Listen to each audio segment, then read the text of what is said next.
How much would you pay for dirty water with more than the recommended amount of chemicals in it? Well, that's what some Central Florida water customers want to know. And today they had a chance to vent their frustrations. News 13's Paul Milliken has the story. I guess like being raped. That's an ugly way to talk about a water bill, but it's how many in this packed meeting feel. Just look at the sign, $790 for 3 people, $325 for 2. Here's the main sentiment, it's unfair. Quite frankly, my sister lives in Live Oak, which is across the street, and I don't understand how she pays $60 for good water and I pay $150, and yet they want me to pay more when my water isn't even drinkable. The proposed hearing is giving people the chance to weigh in on a proposed rate hike by Aqua Utilities, particularly in the Chuluota area. Here's how that hike would work out.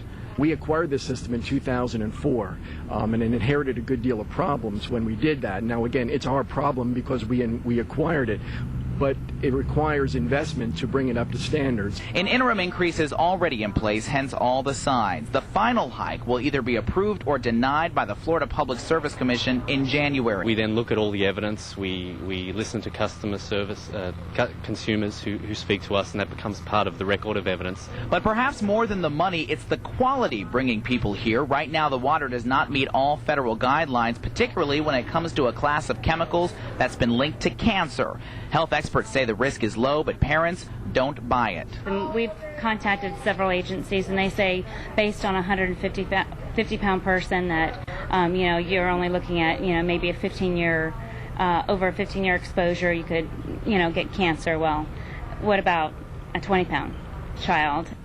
Now, we asked Aqua about those health concerns. They say, again, the risks are very low, but they say they do have a system already under construction that will clean up all the water, and they say it should be done by the end of the year. But again, they say that's why they need to make this rate increase. They say they need to get more money to pay for systems like that. Until it happens, though, probably a lot of water bottles sold in Chuluota. Reporting on scene in Seminole County, Paul Milliken, Central Florida News 13.